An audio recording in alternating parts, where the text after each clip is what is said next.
Philippe Labrune, bonjour. Vous êtes professeur de pédiatrie, chef du service de pédiatrie et de néonatologie à Clamart. Dans la session néonatologie que vous avez modérée, auquel vous avez participé, un des deux thèmes qui ont été abordés, c'était les sorties précoces de maternité. En l'occurrence, quelles conséquences pour l'enfant et la mère? Bien, un peu schématiquement, il y a une tendance et il y a même eu un souhait ministériel de faire prendre en charge par certains services des caisses d'assurance maladie pour faire des sorties de plus en plus précoces et des retours à domicile dès J2.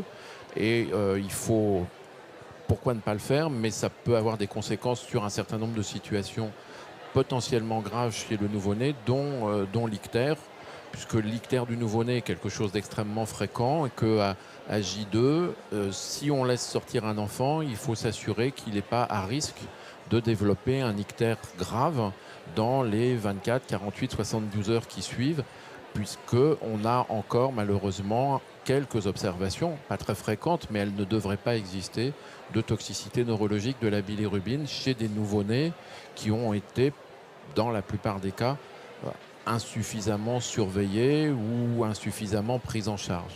Donc une sortie précoce peut s'envisager, mais moyennant certaines précautions, bien évidemment pour la mère, mais aussi pour l'enfant, et en connaissant les facteurs de risque, les mesures préventives et les mesures de surveillance à observer chez les nouveau-nés qui sont jaunes, donc qui sont ictériques au moment où ils sortent de la maternité.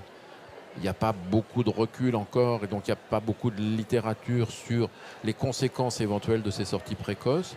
Mais on sait qu'aux États-Unis, où beaucoup de bébés sortent dans les 24-36 premières heures, on a vu dans les 20 dernières années une recrudescence de l'ictère nucléaire qui a conduit à la création d'un registre de ces ictères nucléaires. Et c'est pour éviter un tel phénomène, parce que l'ictère nucléaire est une complication neurologique extrêmement sévère, qu'il faut rester vigilant, il ne faut pas sous-estimer un enfant ictérique et que, bien évidemment, 95% des ictères sont des ictères bénins, mais il ne faut pas passer à côté de la petite fraction qui est potentiellement grave. Conclusion, c'est le suivi au sortir qui est finalement important. Conclusion, il faut bien connaître les facteurs de risque en fonction du terme. On ne raisonne pas pareil si on est à terme ou si on est un petit peu prématuré. Il faut bien encourager certaines pratiques comme l'allaitement maternel. Il faut connaître les autres facteurs de risque sur l'apparition, sur les critères cliniques, sur l'existence d'antécédents dans la famille.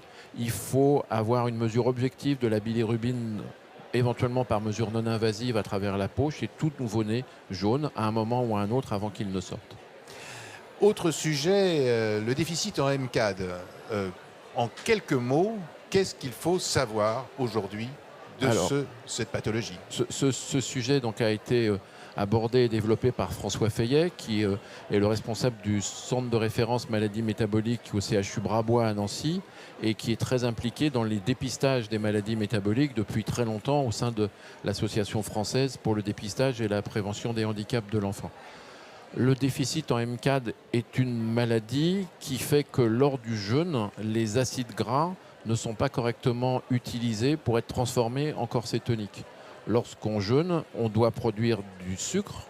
Donc on fait ça à partir du foie qui dégrade le glycogène qui est la réserve du sucre, puis à partir du foie qui retransforme en glucose des acides aminés et d'autres composés. Et enfin, on brûle, entre guillemets, ces graisses.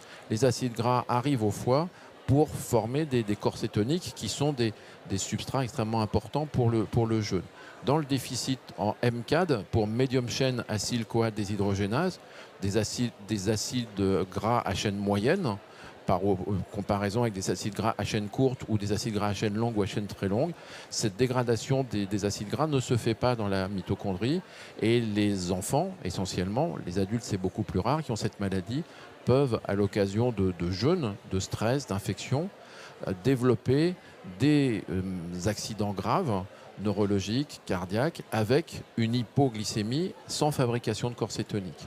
Donc le traitement est, comme l'a rappelé François, extrêmement simple, puisque c'est des consignes d'éviter le jeûne et de dire aux parents dont l'enfant est atteint de ce déficit que s'il a une gastro-entérite, s'il vomit, qu'il est dans l'incapacité de s'alimenter, il faut aller à l'hôpital pour qu'il soit perfusé. Donc ce dépistage est techniquement assez simple. Ensuite, il est fait par mesure de composés biochimiques dans le sérum et il nécessite très peu de sérum, 50 microlitres.